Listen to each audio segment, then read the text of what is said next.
Well, welcome. We've made a substantial investment in many aspects of our children's education. The one that was, I'd say, behind the times was the whole idea of digital learning and the IT initiative. We started off last year with, 2 years ago, building up the fiber loop in town for the education, and then for the educational system, and then we talked about $1 million investment. $300,000 from our money, taxpayer money, and $666,000 from a grant. Then we needed somebody to head up the programs. So tonight, we're here to talk about where our money's going and what we're getting from it and how it's happening. So why don't we start with an introduction? Sure. Hi, I'm Matt Joseph, and this is my second time sitting down and meeting with you, and it's been great. I'm happy to be back, and I know the first time we met, it was early in my time here. I started July 1st. You were here already 2 weeks. I was here 2 weeks. I was here 2 weeks. I drove the minivan down and unpacked in the office and got to work. So it's been exciting. So it's great to be back almost at the end of October and seeing some of the ideas that we spoke about earlier in the year, some of the tech plan initiatives that were rolled out to the school committee when I started, starting to take shape. We've really started to plant some seeds here in the technology department, and you're starting to see some of them grow now, and not just in the schools, in students, in the culture, and it's really exciting. Well, in my mind, there's three aspects. You know, you talk about the hardware, you talk about the software, and then the whole digital learning. Because you can have the best hardware, you can have the best software, if you don't have programs and somebody to drive it, you get some benefit, obviously. Which one of the three do you want to start with? Well, I'm most excited about the third one, the one to drive it, not because it's me, because I Director of Digital Learning. Why am I not surprised? Not because it's me, because I think it's all of us at this point, and I see a team vision. I do want to, as we loop back, so I do want to answer your question, talk about a steering committee that we formed and talk about some of the initiatives that we launched. But the three things you said was hardware, and we've increased our hardware for students, this hardware that students touch, from minimal last year to 1,000 Chromebooks at Woodland. We have 9 Chromebook carts at Stacy Middle School and 5 Chromebook carts at the high school, all of which are in classrooms students are using, from discovery learning to project creation to word processing. So we're really increasing those devices, the hardware piece of it, that students are using. We're also looking to increase the hardware that people don't see, the piece that ensures that those devices connect to the internet, ensures that our data is secure, and we're looking to really make that robust, and we're in the process of that at this point. Obviously, Woodland, that is just built, is really strong in the foundation of it, and now we're looking to ensure that for all the schools.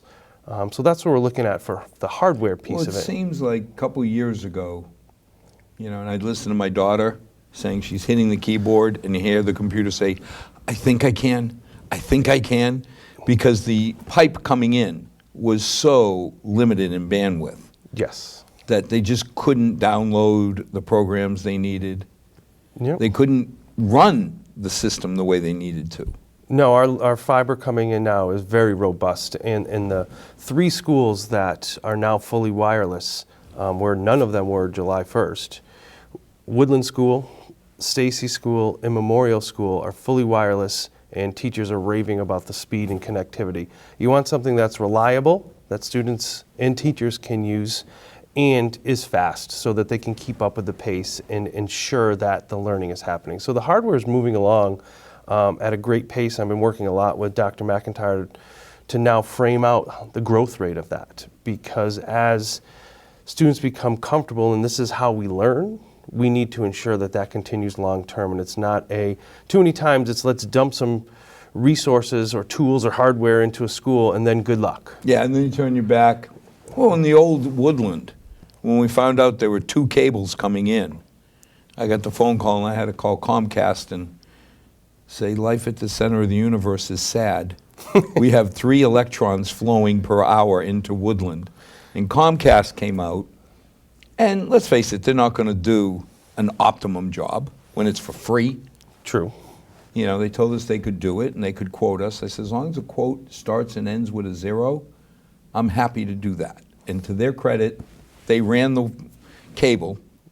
But now I look at, I think Jonathan Bruce hijacked the whole IT system when he said, okay, we're going to have a Class A network in the place. It seems like he brought every standard we had up. I wouldn't say hijacked. I think the ideas flowed through, and coming up with what were the best options were critical. So I wouldn't term that hijack, but I think at the time, looking at what was best for our school to ensure collaborative practices, and what was happening, and what I want to give him a lot of credit for, was that a lot of schools were operating as individual hubs. Right. And almost silos for technology infrastructure side. And the idea that he brought forward was connecting all of them through the fiber loop, the routing. And I think that was one of the first meetings I sat in on hearing how that happened early in July, and hearing the vision of that, and then taking it and putting it into practice was very exciting. I just love the idea, whether you say hijacked or led.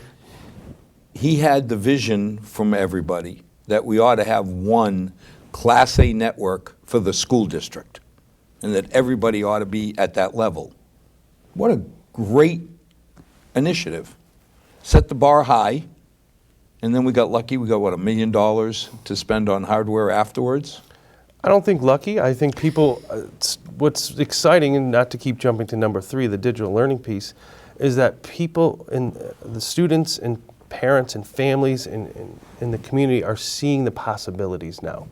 And one of the biggest pieces that when I started and wrote the initial draft of the tech plan, all digital learning was 1 and 2 goal, and then professional development was 3, and updating the infrastructure was 4. And after talking to people like Jonathan Bruce, and talking with people in our department, and Rob Quinn, infrastructure is number 1. Like, we can't get to the rest of our goals without it. So having that fiber loop in place, having the wireless put into place, all that infrastructure stability is allowing the other goals to happen. And again, I mean, I keep hearing the same names. You know, Rob Quinn. I remember when we were interviewing him, I said, the biggest hesitation I have is he's going to wake up someday and find out how valuable he is and leave us. You know, we had hoped to get 4 or 5 years out of him, because what he did with the HIVAC system, with just all the infrastructure, was so valuable to the town. I kept saying, can somebody give him a fake name so that nobody hires him away from us? Well, his fake name would be Superman, because he is flying all over the place, and he is invaluable to this district, this town, and to the work that's being done that nobody sees. Things that he's been able to accomplish without anyone knowing is incredible. And one of the first people I met here and worked very closely with early in my time in the summer here because of the Woodland Project and learning the ropes. And he was a huge support to me and really showed me some things that had to get done. I leaned on him a lot in the beginning, and hopefully weaning a little bit off that so he can focus on his role and I can focus on mine, and together moving the district forward. I mean, he carries a lot of credibility. We just went through $200,000 plus upgrade of Stacy doors. Yep. And when he came in and explained it the way Rob does, we all believed him. You know, so when the infrastructure goes in, and you have somebody like him involved, and a Jonathan, and you know, and a Capisi, and all these other people, you just feel that you're in good hands. Well, the transparency is there. This is what the plan is. This is where we're going. And when we're finished, we can come back and talk about it and showcase it to the community this Sunday, or it'll be past by the time this is aired, but Sunday is the Woodland Open House, and it's a time of excitement for the community, for learning, for Tim, the principal, for the teachers there, and most importantly, the students to showcase. This is where I get to go to school. Tim walked us through Woodland. We did a show that's going to air very shortly. That'll be on YouTube. So people who can't make it to the physical open house can still get a video tour of the whole place. It's amazing. It's great. So now, when we look at the loop, Is it now complete, the fiber loop to all the buildings in town? Yes, it was complete by the time school started, by school opened. As with anything, there were some things that needed to be tinkered and worked, but we worked through Additions Networks, and they came through, and they have 24/7 service line, and any issue we've had, and there's been a few, they've been out, but more importantly, they've been responsive. So they've been talking us through things that we could do on site, and if not, they've made a trip out here and made it happen. And what that is, for people who are watching, is there's a firewall at the high school, so all our information comes through the firewall and then is routed to all the other schools as well. So we have a big enough pipe now. You know, the bandwidth is wide enough to take care of all of the needs of the schools. Yes, we haven't run into an issue yet. We're in, our next phase is high school to become wireless, and then Brookside. But the pipe is there. The backbone is there. Yep, the backbone is there, and now we just need to put in the wireless access points and get those to, the pipe's running there now, it's just a wired network. So the computers are plugged into the wall. And it's amazing because you forget what walls do to wireless signal. I mean, I'm Yes. sitting there saying, I have 3 access points in my house. One on each wing, one in the middle. Can't imagine how many you need for the high school. There's going to be a lot. We've done a lot of walkthroughs, and I think the Stacy project helped lead the way. They'll make the high school even more seamless, because Stacy was all wall. It was all brick and stone, and it really put E+ to the test. And that was a company who we worked through to get that done, and they're going to be doing the high school as well. So it was definitely a challenge. I remember years ago, if we shift over from the infrastructure to the hardware, we ran into an issue in the high school, in the media center, because the computers people viewed as capital equipment. When Paul Revere put those computers into the media center, they were probably state of the art. Right. But, my judge, or my informant, was my youngest daughter when I went and said, do you ever use the computers in the media center? He answered, Dad, seriously, you think we can run anything past 1802 on those computers? So the school committee took the initiative to lease computers so they could rotate them. Mm-hmm. And that was the first, what I called, formal program for keeping hardware up to date. How are we doing on hardware now? I think it's kind of a mix, where we do still have the Dell lease through the teacher laptops, and we're phasing those through. The computers we have right now, we also have spares, the ones that you're talking about, the high school, in those learning labs. They're Dell towers. Right now, for the hardware that we have and the software that's in the high school, students are able to use it, and because we've been using a lot more that is not hosted on the computer itself, it's not hosted on the hard drive, we're really shifting to Chrome and using the Google environment. So having the web access and cloud-based tools has helped with using some of the older machines. Well, that's got to make maintenance so much easier. I think of upgrading a program. Mm-hmm. If I've got to carry the old disk around to 500 computers, it's going to take forever. It's not going to work. And we're really trying to promote the Google environment, because with our domain, we host and have our own domain, the Milford MA domain, is we have unlimited storage. So we have unlimited backup within the Google domain. So it's our email server, or our email host, I should say, and then we're really working with teachers to use the Google Suite, all the tools that are in there, and have the students do that as well, because they can use it in the lab, they can use it in their classroom, they can have the carts wheeled in and use it in the class through the Chromebooks, and use it at home or at the public library. So having that cloud-based storage has helped maintain some of the older machines that we do have, because information's not stored on the Dell hard drive there, or even on our servers right now. Well, the old days, remember somebody thought you'd have a gig hard drive? And that was like, oh my God, I'll store the entire Library of Congress. Right. Now today, Now your phone's 64. I was going to say, I got 4 terabytes in my house. Right. Just because of all the pictures. Exactly. You can't imagine what it would take to try, and it wouldn't be worth upgrading the storage on each computer. No. The hard drives would cost more than the computer's worth. Absolutely, and that's why we're looking at multiple options. The cloud-based storage, hyper storage through some type of racked storage piece. So we're looking at as many options as we can, and I think that's part of the excitement that I have of my role is that, even look at yesterday, I was in AP science class taking a Kahoot quiz on their most current content, which I didn't do too well on. I was going to say, Don't publish those results. I was 14th out of 19th, so I tried to hold my own, but I went from a high school class to work in a second grade class to see how they're utilizing calendars to working with how to create more storage for our students. So having the capacity to see multiple arenas has been very exciting for me. Now, when we think of how many computers are in the district, you talk about maintenance. Now, I can understand having the programs in the cloud makes it easier to push down upgrades. Correct. Through a Google Console. You just send it on down and everybody's now up to the latest and greatest. Yep. A lot better than walking around with a disk for... Yeah. We used to joke saying, by the time you're done with the disk, give me the new disk because everything's outdated. Absolutely, and you're going to run out of storage. True. But now, how do you maintain all this equipment? Strategically. Well, I mean, so we have a technician. Dell learned years ago that 70% of the problems with the chair to keyboard interface. Yep. It was the operator that caused 70%. But when somebody like me screws up. Sure.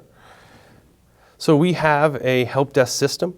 So if there's a screw up, if there's a keyboard that's not functioning or no, it's a laptop. not at the keyboard, me.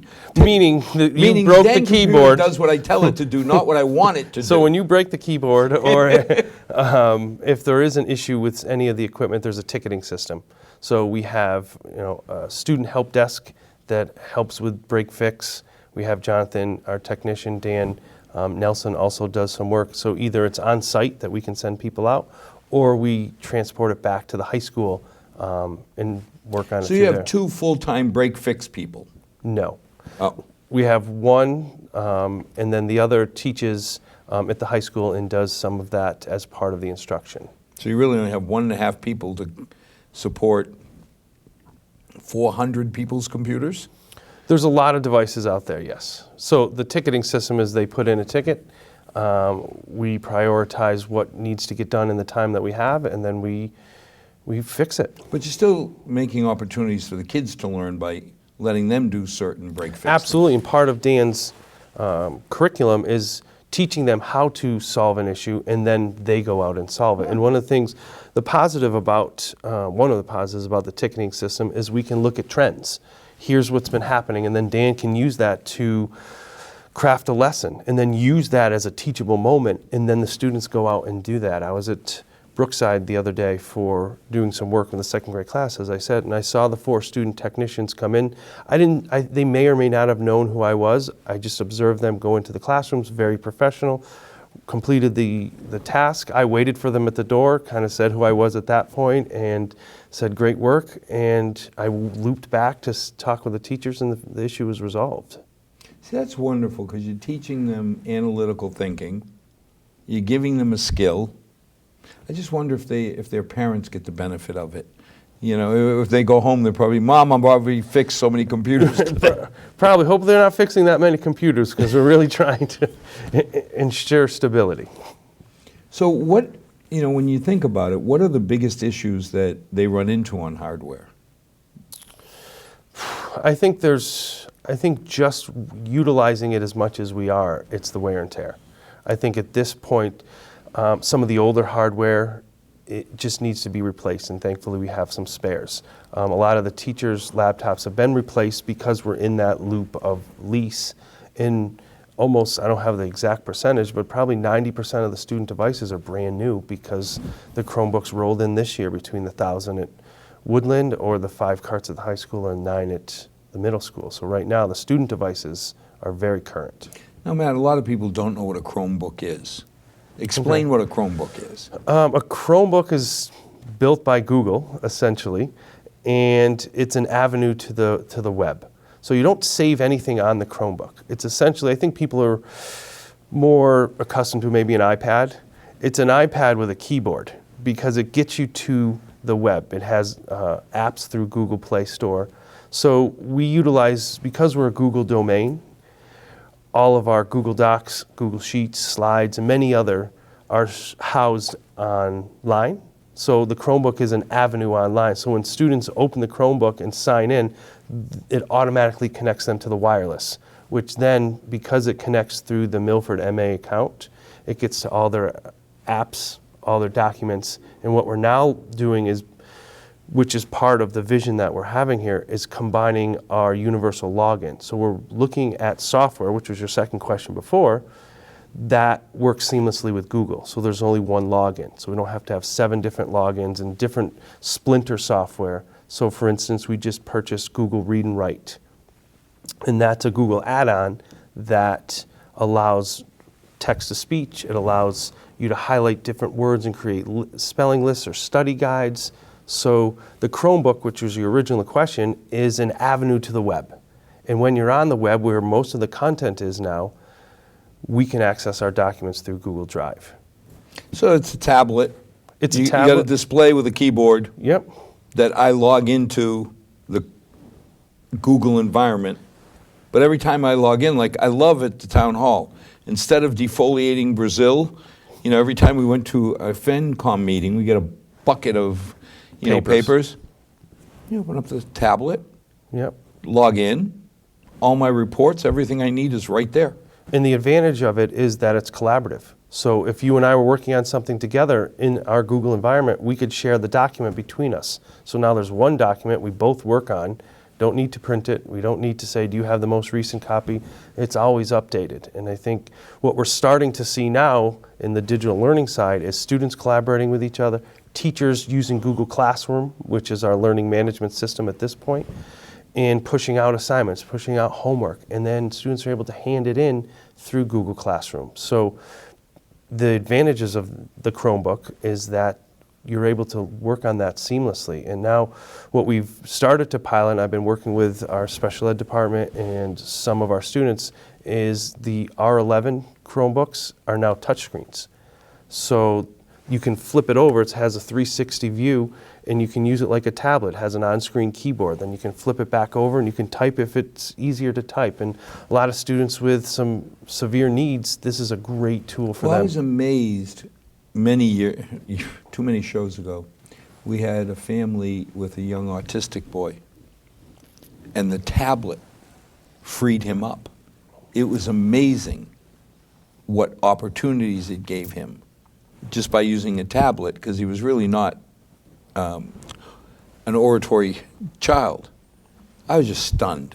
I was so proud of our system to have that for him. And it's about connectivity. You feel part of the classroom. You feel part of working as all non-disabled peers in that case. And when that happens, the motivation goes up. And when the motivation goes up, the attachment to the curriculum and learning goes up, and all that ties into retention. And that student that you're describing is going to retain more. The students that are interacting with the content and interacting with the learning are going to be more engaged and retain higher. And some of the work we've been doing, though, is on ensuring that the work that is being done is appropriate and technology is not just being overused, because boring on a piece of paper is boring on a screen. And a lot of the work that we're doing in professional development is ensuring that the engagement level is high, so the retention level is high. So now, do you see the trend towards more Chromebooks versus PCs and laptops? For students, absolutely. I think that is the vision of the department, is looking at in the district, because it's cost effective. It's allowing streaming learning, not video streaming, but the amount of tools that work through the Google environment is increasing. So you have one login. Essentially, when you log into the Chromebook, you get all the tools. And we were talking about break fix, because they're a lower cost. It's not as valuable to get insurance to just buy extra Chromebooks. Right. Not to say we want them broken, No, but the repair is very minimal at that point. They're very sturdy, and students are getting used to this. Worrying about the different types of device, the Mac versus the PC versus the HP, that's an adult issue. Students are used to using multiple types of devices. So I definitely see the Chromebook as where we're going as a district and moving that forward because of the functionality of it. So now you mentioned logging in. Yes. One of the biggest concerns always comes is security. Absolutely. To me, having a universal login is the first step towards good security. Because if I have to have 6 different passwords, most people don't remember 6 and they write them down, which is the worst thing in the world. Or they save their password, which is also dangerous. So if you have 6 passwords, you might be saving it on computers, and then it... Yes, I hadn't even thought about that. It's a common computer. Do you want me to save your password? No! Right, so having that universal one login, and people might have seen it, when I'm talking about that is if you're, so when students or myself log into Milford MA and put my password in, if I go to a different tool, it might say, what account would you like to use? And it'll have Matthew Joseph at Milford. You click it and you go right in. It authenticates through Google, which means our students in our Active Directory at Google, it's kept there. We don't have to house student information to third-party vendors. So the increased security through our own console and domain. What other security steps have we taken as a district? Well, we have firewall, which is, what a firewall is when information comes in, it passes through security, essentially. It's digital security. And same going out. If there's something that should be flagged, we get notices. Well, the firewall, I don't think you really appreciate it till your firewall goes down. True. Just like anything else with insurance. I just remember all of a sudden getting like 3,000 emails. Yeah. And it was unbelievable, the color of the emails, the topics. Some new language. New language. But it just amazed me till my network guy, Frazier, said, you realize that 95% of the mail sent to you is filtered out. Correct. I had no clue. In content and ads as well.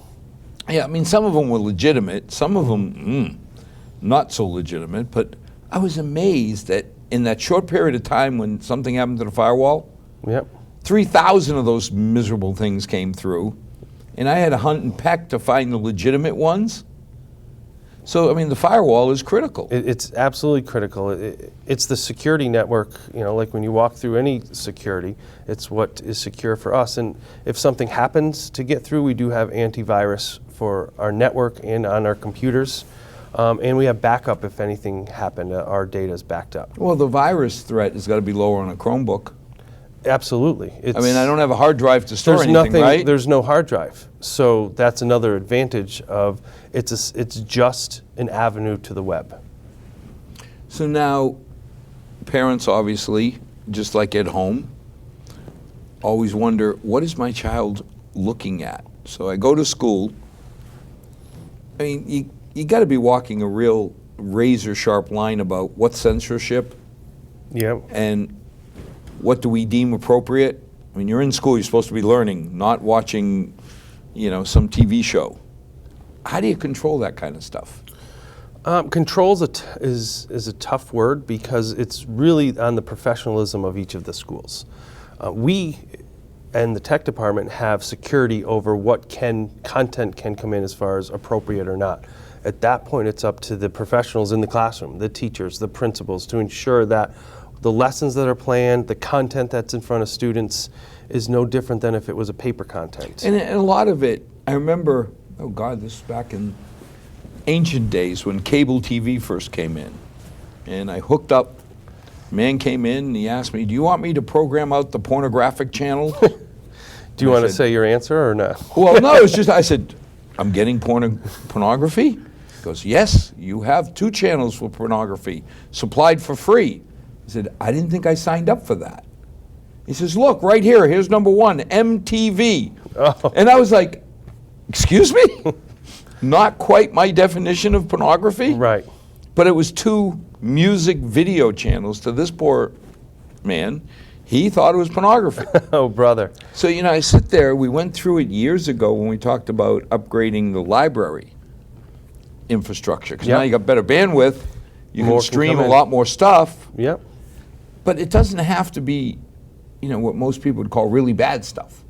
To this poor guy, MTV was pornography. Correct. And same even at, the high school content, depending on what literature you're reading or what you're studying, you're studying, Italian art, you could see some pornography in the sense of what somebody might deem it, like the MTV. Yeah, you could see some naked humans, yes. You could. So I think that's where we rely on the building principal, the building leadership, and the teachers to ensure that the content that is being viewed or being, critiqued is relevant to the curriculum. And at that point, that's a discussion they have with the department. You're studying Michelangelo. There's going to be certain things of his that people would find Inappropriate. Yeah. I just don't know how. I don't know how you walk the line, because you still have to deal with that pesky First Amendment. I think, again, it goes back to, in the textbooks, you could see some too. And, Yes. And it really relies on the trust, it relies on the education of the teacher with the students. If this comes through, if something sneaks through, we have a very secure network, but just like anything else, something could come through. And at that point, it's talking about digital citizenship. Speak up, don't investigate. So the teacher sees something that says, hey, I think this is kind of shaky. Yep. And it's got to be different for every building. What Correct. Nancy Angelini deals with has got to be different from Carrie. Correct. High school versus middle, and now you got Tim. What he's dealing with has got to be totally different. Because they also have the level of access of any time that the teacher deems it's appropriate to have that access. So it is, and it's just being transparent and talking about this could happen. And when it does, don't be surprised and walk through the steps of if something comes through or if you see Teacher would something. pick up, hey, Tim, I just saw this. Does this make sense for my second graders? Yeah, and it's communication. Or they email me, can you look at this website? Or sometimes websites are blocked because of the firewall. And they send us a note like, this is something I've used in the past. Can you look at it? Why is it blocked? We review it. No, this is the same website. We've upped our filter so some of it gets blocked. We Happened to unblock me that. at the Admirals Club many years ago, because the word drug was blocked. So Okay. when I was trying to look up a compliance order, I typed in Food and Drug Administration, and it came back and said, no. Can't. Okay, when I typed in FDA, it said, okay. But the fact I had the word drug was blocked out. Right. So with the looping back to the first conversation about the new fiber loop, the new routing system, the increase in the firewall, we had to block some of the sites, or some that were blocked that weren't last year. So we have that discussion. So it's the increased sensitivity because there's the possibility for something to be seen or to get through is every day increasing. So we want to be secure. And again, back to the MTV. You might get a parent calling saying, hey, why is my child looking at pornography? Right. You'd have a fit. And then Absolutely. MTV, I don't envy you trying to explain what is and what isn't appropriate. No, exactly. And another conversation we have a lot is what's appropriate amount of screen time. And I've talked with a lot of parents. I'll tell you, this community has been amazing for reaching out, having conversations, being supportive, and asking questions. And I'm so thankful. And what I'm talking about is about screen time. Like, how often are the kids using it? What are they? And if it's appropriate to the curriculum, they're going to use the digital tools. And a lot of studies have shown that the active mind, if you're using technology, it's not screen time. It's not sitting back and watching SpongeBob or something that's dormant. The active screen time is really robust learning time, regardless if it's in front of a screen or a piece of paper. You're interacting, you're having to think about. Absolutely. It's discovery learning at that point, and that's where students really make the most gains. So the number one program that Dr. Joseph started, what would that be? I wouldn't say it's a program. I think it's the vision of where we're going to go. I think I would never want to sit here and say, I started this and I'm going to really cheer it on, because I think a lot of what we've come around is working with Dr. McIntyre, working with our principals. But if I had to select, 'cause I know you'll probably push back if I don't select something, it's laying the foundation for a vision of what technology can be within learning and really being a champion for the professional development. Because as we said earlier, you can give people devices, you can give people release time, you can give content and curriculum. If they don't know how it helps them as educators, they're not going to use it. Were you surprised when you first said to the staff, hey, anybody interested, come out here for some training, and you got swamped? 119 people came to our summer training, That's on their time, their nickel. On their time and their nickel, Dr. McIntyre, we had a table. So when we made our technology office, we had a table with 8 chairs. The original technology professional development was going to be in that office because I said, we had 8 chairs, this should be enough. We had 119 people come to 9 sessions, and not only that, it has continued through this year. First day of school at Stacy Middle School, I was in front of the whole staff doing some trainings. The month later, 3 teachers were in front of the whole staff, showing them how to use Google Drive, the tools in the Google Suite. They use the Kahoot tool, which is an online kind of assessment tool. Kahoot? Kahoot, it's called Kahoot. And similar to Memorial first 2 staff meetings, I had all Memorial School and Brookside School in the cafeteria, and we did a professional development. And then the second staff meeting, we started to have choices. I had a group in the cafeteria. Sarah Boyle had a group looking at Google Suite. We had another teacher using interactive whiteboard, and it's growing. On November 8th, we have all Woodland that we're doing a professional development for, the entire staff, and now we're up to 5 choices. And I'm only running 1, so that means 4 other teachers were starting to train the trainers. And our teachers are leading sessions. It's awesome. That says something because, in any company, you have a wide spectrum of, I can't say young because that would be politically incorrect, but novice employees to very experienced employees. And the fact you're getting all the employees showing up saying, I want to learn, is amazing. And I think this goes back to your answer of the culture. Some of the traits that I try to bring is get people excited, show options, and say, try it at your own pace. Just try it, but try it at your pace. And once you try logging in, you'll see an advantage. Once you start trying a couple of the tools, you're going to see the advantage, and it's increasing. And I think for me, that's been the most exciting. The number one thing is to put the options out there and see the excitement that people have, and it is growing. And through our, we've formed a technology steering committee. It's an extra meeting a month. 24 people from the schools. Every school is represented. They come, we talk about ideas, we talk about how to move the digital learning forward, and we're starting to now look at different apps and different tools and to become like the voice of the district. So it's not, oh, Dr. Joseph said to do this, or Matt likes this. This is coming from the steering committee, and we think this is a great idea. And that's how the professional development model is starting to become a reality. And it's also starting to identify leaders in the district to carry this forward, because I can't do it alone, and for me to think that is pompous. And the other thing is I'm learning something from the 24 people. I'm not coming here as the expert in the lone voice. I'm coming here to learn as well. I've had some experiences that I love sharing, and now I'm learning from other people. Your role really, in my mind, is to set the environment, to have everybody want to participate and grow. Absolutely. You're not supposed to be the expert in every special needs, ELL, every single piece. You can't be. No, and where I would put my energy on is building that culture and community to see the advantage of this for students.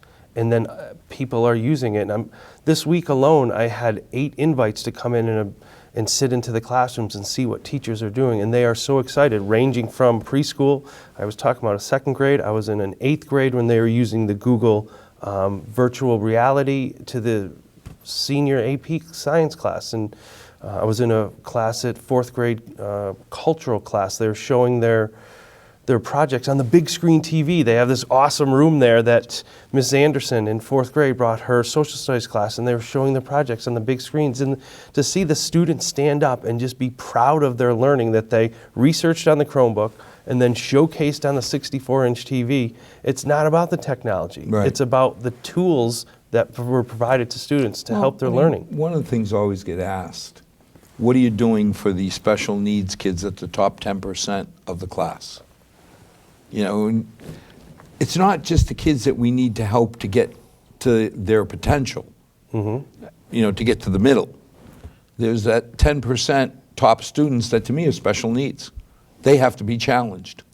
So, and one of the advantages of using some of the digital tools is that engage, but you also enhance the learning. And when you enhance what students can do, you let them drive the content. Say, here's a topic. Here's what the class is doing. When you're finished, try these 4 other things and then teach us. And the discovery learning that's happening in just a small period of time is amazing. And speaking about the culture, and I'm in these 8 classes, it's not me just standing in the back. They're like, look at what I'm doing. How'd you do that? And they're showing me what they're learning. And now when you're able to teach, when you're an 8th grader and you're teaching me something, the retention level of that student is through the roof. Well, I mean, I remember 74 when the high school first came online. A number of us were kind of science geeks. We ran out of science courses. And luckily the principal was sensitive to it, and he threw us out. He made us go to Franklin to go to Dean Junior College and take college courses. Because that was the only way of getting the next level. We had taken all the courses, which I was happy about, but I got to tell you, I'm much happier to find out that students at Milford High don't have to leave the campus anymore. No, they don't. You know, that was a virtual classroom or Yeah, virtual school. virtual school? Yep, so we have some of those virtual classes. Dan Nelson, who I just spoke about, is teaching one of them as well. So we have that opportunity for students who have that niche learning or class that they would like, because retaining our students in the building, one is builds the community of the high school, and it's, you know, fiscally responsible for our district as well. Well, I also found it was a heck of a bigger challenge when all of a sudden I'm in a classroom of college students. Absolutely. You know, the virtual school, you could be in a classroom of just top academic chemistry students. And it's going to push your thinking. It's going to motivate students to say, you know, I can do this too. And having that virtual also minimizes some of the stimulus of being in the class or being off task sometimes, and the focus is on learning at that point. Well, I mean, it's so important because too many times you hear the stories of the kids who were ahead of the classroom got given a book and saying, here, Go read. Go read. Doesn't seem fair. No. I feel like I'm being punished for... Not exactly. And now they're developing apps and they're developing content, and they are taking the, you know, context of what they're learning, the scope and sequence, and taking it to a place that they're learning even more. And you could specialize, because I felt I was a little bit ahead in chemistry, but I understood that, well, as my daughter reminds me, she believes I have the grammar skills of a dead bovine. You know, it's like, Okay, interesting. I would need a lot more help, you know, in remedial English. You know, but I could really have fun with the chemistry. You know, and I took organic chemistry my senior year, which was fantastic.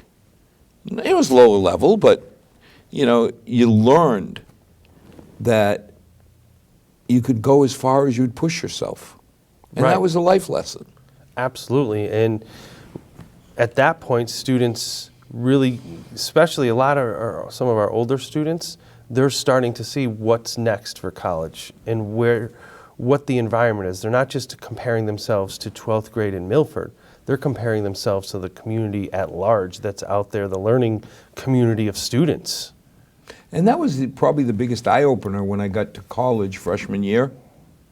You know, I got into calculus, and I'll never forget, Dr. Sulsky said, if you're not spending 4+ hours for every hour you're in my class, you'll never keep up.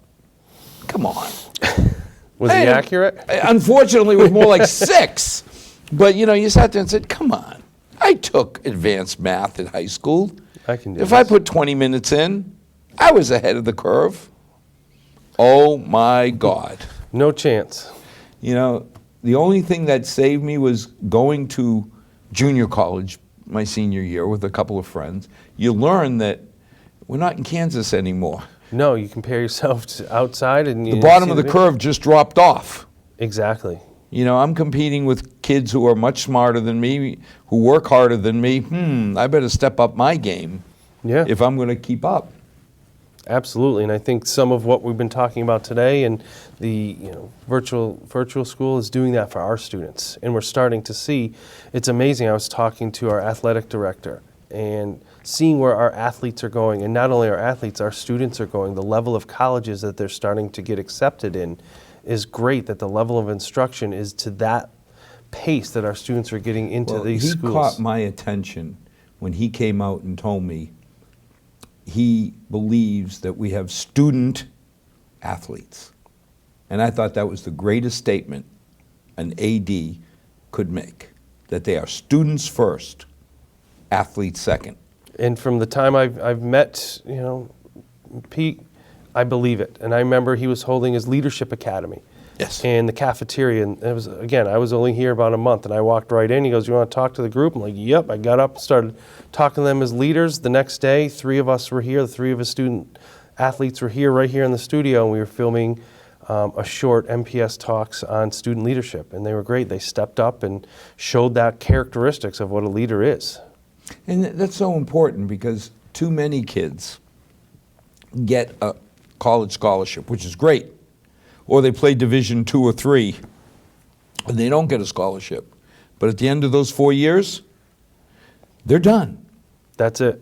And if they don't have a good background to go get a new position, they're in trouble. Absolutely, and I think I've seen that, I know we're talking a lot about the digital environment. One of the other pieces that it's allowing our students to do is learn how to think. Too many times we tell our students what to think, but teaching them how to think and allowing them, similar to what we were just talking about, the creative learning, that's where our students are succeeding at the next level. Not because they can regurgitate facts, Right. is because they know how to be thinkers themselves and apply that learning. And working with Pete, it not only allowing students to think and working with all the teachers in the high school and seeing it, it's building that resiliency to when there's a hiccup to move forward. And if they are competing against all the students in Massachusetts, to be resilient and to keep moving forward and having that confidence. What's the second biggest program you're pushing? I think at this point, having all of our staff understanding what cloud-based learning is, what Google Drive actually is, that it's a document that can be shared between many people. So I think one is creating the culture and then creating the understanding of what the capability of this tool is. So I would say really bringing teachers up to speed on what Google Drive is and the power of Google Apps for Education. And I think that's important because when you think about industry today, we're doing a lot less traveling and a lot more interactive management. And you call it interactive education. Right. For me, if I don't have to fly overseas for a meeting, boy, that saves Time and me money. Yes, saves me 2 days. But even flying around the country could save me an entire day by having, the old Skype calls or the video Yep. conferences. No. I mean, being comfortable with that is so critical for not only learning but just efficiency. And seeing the possibilities, because at that point, when you open up that avenue of this is a possibility, there's always extensions to it. Not Google extensions, but I was working with a French teacher at the high school, and they're working with pen pals in France. And we said, what can we do? And well, we can use our Google platform to have a Google Hangout. And it's within our closed environment, so you don't have to share publicly on the web. Or you can create digital pen pals through our Google Hangout and through using the tools that we already have. But that is so cool. I mean, I remember when I moved back to Milford, how Anne Marie Longo ever remembered. But she said, "Do you remember when you were here junior year and you asked me, why am I spending time learning French? I will never use French." Because it went in, we talked in the classroom, and fini. Done. She goes, "Where did you just move back from?" And I said, "Paris." Oh, she. It's like, There you first of go. all, how do you remember 30 years ago that I said that? Yep. But, you think about it, some of the extension tools, I might have felt very different if I was learning French and then got on the keyboard and spoke it at night on the keyboard. Absolutely. Or not speaking it, but No, I understand. When I did a study when I was at Boston College on student engagement, and the number one finding that we had was if the content was relevant, they were more engaged. And having that relevant content in curriculum of speaking to people in France in real time, or sharing collaboratively in real time, or having an idea and doing and creating something in real time, and having that content speak to you from the teachers, it's relevant. And when it's relevant, engagement increases. And there's other positives to that off-task behavior decreases. Behaviors decrease when the engagement level is high. Well, when you think about it, today I've not lost my Portuguese because I still speak it. We're in Milford. I can speak Portuguese all the time. I go home, my sainted mother is there, we speak in Portuguese. It's been 30 years since I lived in Paris. I still know some French. But not to the same level. Nowhere near the same level as when I lived there and used it every day. Yep. So these extensions that you're letting the kids actually get a benefit from, being able to talk to somebody either through a Skype or whatever, or the keyboard in French, in Italian, in any language. Yeah. It's just got to increase their compliance with homework, their knowledge, and their excitement. Absolutely, and I think that's a metaphor I use a lot when we have professional development, that learning some of these new instructional tools is like learning a language. I can sit in front of you for an hour and show you, and everyone's like, yeah, this is awesome, I can do it. And I walk out the door, if you don't try it until the next month when I come back, you're not going to remember it. Right. And it's trying it in the classrooms. It's even if you're just trying one thing every day, try it. But see, again, it's the practice. Because I remember when we first got to Paris, and my darling bride decided she's going to learn French. Some of the things she would ask me is pen feminine or masculine? I said, feminine. She goes, why? I said, I don't know. It just is. It just is. Because I grew up in Portuguese. Right. So to me, a table, you knew the gender. You could never explain the gender of a chair, the gender of a table. You just knew. Just knew what it was. This is masculine, this is feminine. Why? I don't know, because my mother told me so, and I believed her. And it's always been feminine. Oh, so for me, picking up another language, a Romance language, was much easier than for my darling bride who had never had a second language. Right. So, again, I'm really excited seeing programs come in that help kids practice what they're learning. Absolutely, because at the end of the day, we've talked about infrastructure, we've talked about hardware and software and servers. It's about what the students are learning. What is the content that they're learning, and do these digital tools enhance that learning? And that's the exciting part for me, being here in Milford, is the community has been such a support. Dr. McIntyre and Mr. Consigli have been awesome to work with. And just seeing the opportunities that the students have here is just motivating. It really is. So what's the next big challenge coming up? I think the next big challenge is to sustain what we have. I think we've taken a big step forward with getting the devices, with having the professional development opportunities, and to say, let's do another thing now. I mean, it really is almost November 1st. Let's solidify let's work what on we have. what we have. And I would like to loop back around to do a second round of professional development, a second round of class visits to see how the tools are utilized, because my big philosophy is let's do 2 or 3 things really well instead of doing 10 things at surface level. So my next challenge is to ensure what we have done keeps that traction. I said earlier it was like planting a seed and starting to grow. In that same metaphor, now it's time to water that seed, to make sure it's continuing to grow, to capture Make sure that the excitement. roots have really taken. The roots are critical to, on one side, ensure the infrastructure continues to improve and is solid, and on the other, ensure those roots, the teachers are learning the content, the students are using the tools, and sustain what we have and move So that from forward. a hardware point of view and all, you're satisfied with what?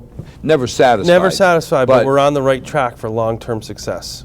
Absolutely, and I think I look forward to what the next stages are, rolling up the Chromebooks and infusing more of those tools into the schools. Well, it's exciting to hear that you're having teachers teach. That now you have helpers in the schools, that they can spread the word amongst their own staff. Yeah, and I would call them leaders, not helpers, because they're leading it too. they're leading the professional development. When those 3 middle school teachers stood up in front of the school, they were leaders of that content. And what that infused was 2 or 3 more people say, I want to do it the next time. So we had 3 sessions at our October staff meetings, the November one, now we have 5. Wow. And again, that might seem like a small incremental, but now there's 5. Day one, we had 1. 80% increase doesn't seem small incremental. True. You know, over the summer, we had 1 facilitator for professional development. It was me. Sarah Boyle helped a lot, so I don't want to say that just was me. And then at our first round of professional development, we had 3 sessions, and now we have 5 in November. And at that rate of growth, we're going to have a ton of technology leaders. And more importantly than the leaders, the participants. Because when they're learning it, then they're applying it. Now, I'm a parent. If I'm a parent of a school child, I mean, there's 4,200 whatever children that you're educating, I got to believe some of the parents are saying, okay, I have questions. That's a great lead-in. So one of the only, I don't want to say only, but one of the next initiatives, not adding more, as I met with Tim today actually about we're going to have a parent Google night in December for all of Woodland. And then we're going to see how that goes. It's December 1st. I don't know when this is going to air, but if it's before December 1st. Yes, this will air in October. Okay, come on out December early 1st November. to Woodland School to see our Google night for parents, because I used the word transparency earlier. I'm very transparent about what we're doing, what your students are learning, and where we're going, because it's critical that families are part of this as well. Now, my father would walk into the school, the following glares: I don't speak English. I want to help my son. Mm-hmm. What can we do for them? Them meaning your father? Yes. But we have translators within our school that will be there that night to assist, because we have many languages that could come in. Our ELL director, Jen, is wonderful and fabulous. And that's my biggest concern is my father would show up. Back then there were no translators. Mm-hmm. He would, put on his hat and his coat, and he'd show up because he's supposed to be there to support his son. Nod his head, probably. He would, and very nicely, and then when it was over, leave. And not have any idea sometimes what happened. Mm-hmm. So it's good that you have translators, so whether you speak English fluently or not, you can go and learn how to help your child. Absolutely, and not only just help them to see what they're doing, so that parents feel a part of this paradigm shift in education. That's exciting, and when you come back, I want to hear how it turned out. All right, 3rd time's a charm. Thanks for inviting me back. I'm going to hold you to it. And as always, there's so much going on at our school system. $1 million just went in hardware. Not that that's a be-all, end-all, but it's a good step towards jump-starting us to the level we want to be. I can't say enough about the staff. Hardware, as Matt mentioned, you can throw hardware, you can throw software, but it's the dedication of the staff that really makes it happen. So please, find out about the open houses. If you have questions, call the schools. They'll help you understand what your children are doing and what you can do to take advantage of all of the programs in Milford. So thank you. Thank you for having me. And as always, to our 6 loyal viewers, we figure there's at least one there with a child. May God bless. May tomorrow be a better day than today. Thank you.